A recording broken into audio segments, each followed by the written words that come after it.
Magandang gabi mga masters, bali ngayon po ay 8 videos po ma-upload ko po sa aking YouTube channel. Tama nga mga masters, 8 videos nga po ma-upload ko. Yon, what's up mga masters? Nandito na naman tayo sa panibagong araw, panibagong kabanata na naman ang pagsasama-samahan natin ngayon guys.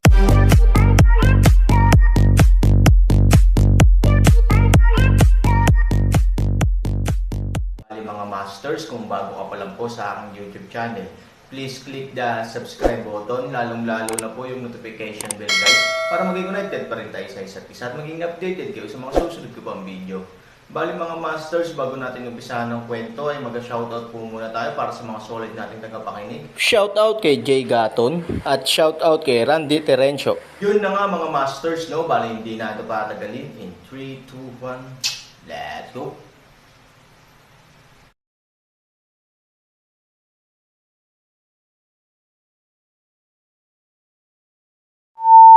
Sumimangot din si Aaron at tumingin kay Chen Shiman. Sa kanyang impresyon, wala man lang siyang intersection kay Chen Shiman. Gayunpaman, sa oras na ito, natapos na ang pagtawa ni Chen Shiman, at bahagyang gumuhit ang mga sulok ng kanyang bibig. Aniya sa malamig na boses, "My man. Aaron, this kind of garbage, also deserve to be my young master's man. It's just a dog of my master. Panipi, aso." Anong pinagsasabi nitong lalaking ito? Demonyong Diyos din si Aaron. Kaya lang hindi siya nirerespeto ng batang ito. Naglakas loob siyang sabihin na aso si Han 3,000. Damn it, hindi ako makatiis. Hindi ba? Oo, noong una ay may paggalang ako sa mahiwagang palasyo ng Chanji, ngunit ngayon ay napakawalanjian ng kanyang mga alagad, kaya labis akong nabigo. Ba, pinaalam sa akin ng palasyo ng Chanji kung ano ang ibig sabihin ng walang kahihiyan. Agad na tinuligsa ng maraming tao ang pananaw ni Chen Shiman. Hindi pa sila nakakita ng ganitong walang hiyang tao. Bakit hindi natin siya bugbugin kapag sinabi niya iyon tungkol sa iyo? Gaano katagal ang daw 12 na nakikihalo sa Aaron? Paano niya papayagan ang iba na suruan ang Aaron ng ganito? Aalis siya on the spot. Ngumiti si Aaron at hindi nagsalita. Sa halip, hiniling niya sa daw 12 na panoorin ang menu at pumili ng ilang pagkaing gusto niya. Pagkatapos ng lahat, para sa Aaron, talagang hindi niya kailangang magalit sa mga dumadaloy na bagay na ito. Hindi nagulat si Moyang. Kung ang Aaron ay masyadong nagmamalasakit sa mga chismis na ito, hindi siya magiging Aaron. Well, karamihan sa mga tao ay tanga. Nakikita mo iyon. Sa harap ng pambabatikos ng publiko, hindi na mula si Chen Shiman. Ang kanyang husay sa pag-arte ay parang buhay na naabot niya ang Oscar. Bata, kapag maraming tao na laging tanga ay matatawag natin ang lahat ng may buhay. Kung hindi, kung lahat sila ay matalino, walang 3, 6 o 9 na baitang sa mundo. Dogleg din tamang boses, sarcasm way. Dahil doon, hinamak ng dogleg na sumulyap sa mga taong hindi sumasang-ayon sa kanya, at sinabi sa malamig na boses, paano malalaman ng mga taong ito na ang Aaron ay isang walang kwentang alagad ng nihilismo? Kung wala ang iyong maingat na patnubay, paano bigla na lang siyang umunlad kung wala ang lahat ng mapagkukunan at paraan na ibinigay mo sa kanya, paano niya mayayanig ang mundo ng hakbang-hakbang? Panipi, ano ang ibig mong sabihin? Apprentice pa rin ba ang master mo? I'm not an apprentice, sinabi na ng anak ko. At best, watchdog lang siya na nagturo sa akin ng ilang skills. Hindi ko lang akalain na ganito ang sasambahin mo sa isang asong bantay, kung talagang may utak ka, baka sambahin mo pa ang anak ko. Kampanteng sinabi ni Dogleg, si Chen Shiman ay nakipagtulungan din sa isang shake fan, nagsuot ng isang pares ng eleganteng hitsura. Gayunpaman, ang kanyang mga mata sa oras na ito ay nakatitig sa babaeng tinatawag na Zeking, mas halata ang intensyon. I-blow mo na lang, masasabi ko pa rin na ako ang lolo ni Aaron. Yung nangingis na para sa katanyagan at reputasyon, patay na si Aaron ngayon. Siyempre, pwede mong sabihin ang kahit anong gusto mo. Panipi, hindi totoo yan. Sa mga salitang ito lamang, maraming tao ang natural na hindi naniniwala dito. Ngunit mayroong ilang purong lilang pakiramdam, ang pagtingin kay Chen Shiman na may isang uri ng komplikadong mga mata, na nagpapagaan sa pakiramdam ni Chen Shiman. 7 nakababatang kapatid na babae, huwag makinig sa kanyang kalokohan. Ang panganay na kapatid ay may mayaman na karanasan sa mundo ng mga ilog at lawa. Natural, ayaw niyang kainin ito. Malamig niyang sabi agad sa 7 nakababatang kapatid na babae. Purple pakiramdam masunurin nodded, mabilis na inilipat ang kanyang mga mata palayo. Sa sandaling ito, agad na hindi nasisiyahan si Chen Shiman, Jiang Bei.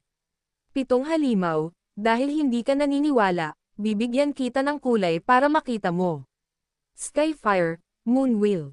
Boom! Sa pagsigaw ng taong ito, ang kaliwang kamay ay biglang tumaas, ang kanang kamay ay lilang kamay din. Nang makita ko siyang ganito, nabigla ako. Dahil ang mismong Skyfire Moonwheel ay isa sa mga pronoun ng Aaron.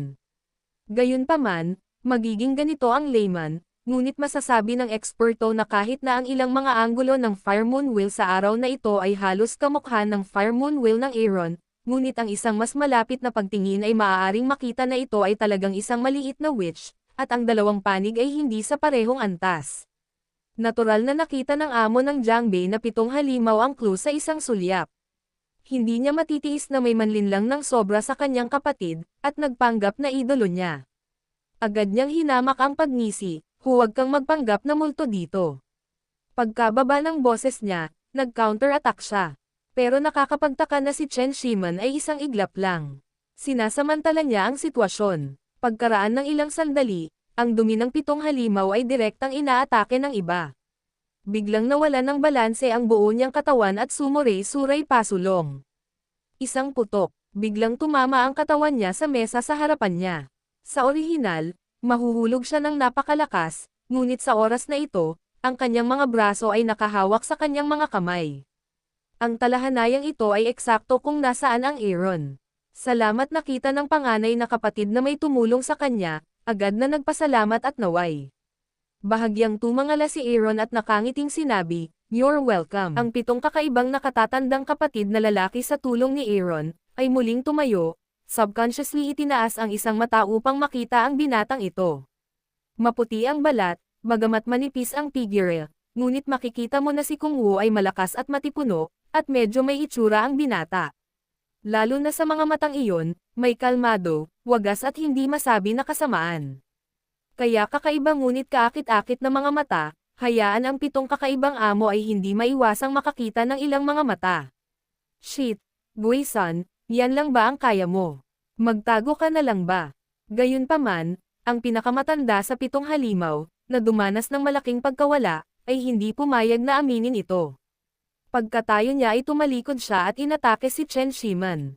Ang taong ito ay talagang karapat-dapat na maging pinuno ng 7 halimaw.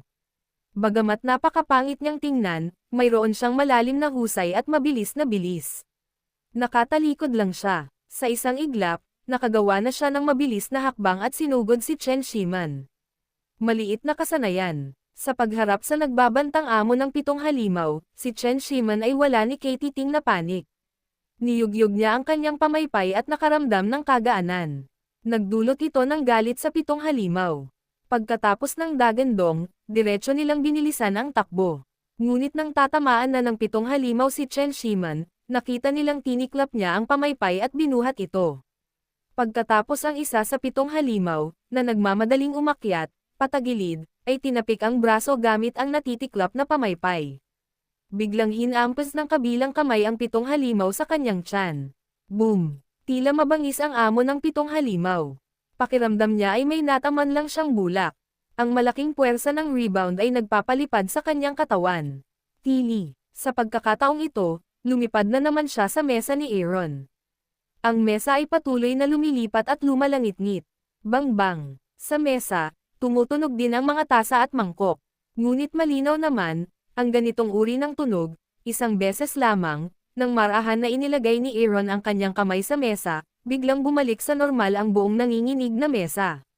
Pasensya na mga kapatid, lumingon sa likod ang 7 kakaibang amo, tiniis ang sakit, dali-daling tinulungan ang Aaron na ayusin ang mga pinggan sa mesa, at nakangiting sinabi. Si Han Sanchen ay malumanay na ngumiti at iwinagayway ang kanyang kamay upang ipakita na hindi ito mahalaga. Sa kanyang kamay, nilalaro niya ang kanyang mga chopstick at gumagamit ng fulcrum upang marahan na kalikutin ang mangkok sa kanyang harapan. Tingnan ang Aaron hand dahan-daw ang isang dial, ang mangkok na iyon ay agad na bumalik sa orihinal nitong posisyon. Ang boss ng pitong halimaw ay hindi masyadong nagbigay pansin sa pagkilos ni Aaron, ngunit ang karaniwang paraan ng paglalaro ng Aaron ay naging napakakinis, na talagang nagpapanatili ng kanyang mga mata dito sa amo ng pitong halimaw. Pagkatapos ng pagtatanghal, malumanay na ngumiti si Han San Juan at binawi ang kanyang kamay. Nakita din ng pitong kakaibang panganay na kapatid, galit na boses ang isang dagandong, direkta muli rushed past. Ang pitong halimaw sa Jiangbei ay hindi masyadong magaling sa Jiangho, ngunit dahil sila ay nagpupuno sa isa't isa at may sariling kadalubhasaan, kasama ng nakatutuwang espiritu ng aso na hindi sumusuko, maraming tao ang naiinis, at ang reputasyon ng pitong halimaw ay napakamaunlad. Ngunit sa pagkakataong ito, bukod sa pagiging walang ingat, ang pitong halimaw na amo ay nagkaroon din ng pusong mag-ingat sa muling pag-atake ni Chen Shiman. Ngunit gayunpaman, nang dumaan ang matandang pitong halimaw, si Chen Shiman pa rin ang ilang mabilis na pagliko at pagliko, na sinundan ng isa pang putok. Pitong kakaiba lumang Dayton pakiramdam lakas rebound. Muli, gayunpaman, Aaron lamang gumamit ng chopsticks upang pukawin mangkok larawan biglang lumitaw sa utak. I see. Pinaglaruan ako ng pagong at apo ng 4 o 2,000 dolyar. Isipin mo, pitong kakaibang boss din ang biglang nagising, kasama ang fan ni Chen Shiman ay isang shake, reverse at line force din. Sa isang putok, napaatras si Chen Shiman sa isang iglap. Gayunpaman, ang taong ito ay may ilang mga kasanayan. Mabilis niyang inayos ang hiyubog ng kanyang katawan at sinisipa ang pitong halimaw sa binti kapag sila ay masaya. Ang lakas ng itaas na katawan ng pitong kakaibang boss ay hindi maliit, ngunit ang footwall ay ang pinaka hindi matatag. Dagdag pa rito, tuwang-tuwa si Chen Shiman kaya hindi niya pinansin na muli siyang sinipa ni Chen Shiman. Bang! Agad na umatras muli ang pitong kakaibang figure ng panganay, na bunggo sa mesa ni Aaron. Salamat! Halos hindi malay, manhid, pitong kakaibang amo pabalik sa Han 3,000 hehingiti. Hawak lang ni Han San Chen ang mesa gamit ang isang kamay at umiling-iling, ngunit mabilis na kumilos ang kabilang kamay. Ang pitong kakaibang panganay na kapatid ay mukhang natulala, ngunit sa sumunod na segundo, agad na naunawaan. Walang gaanong iniisip, sumugod ang pitong halimaw at biglang gumawa ng kakaibang galaw sa kanilang mga kamay. Bagamat sinadya ni Chen Shiman na salakayin ang footwall, ngunit masyadong mabangis ang pag-atake ng pitong halimaw. Magnakaw ng manok hindi mawalan ng bigas, direkta sa pamamagitan ng pitong kakaibang amo sa dibdib, kahit pabalik ng ilang hakbang.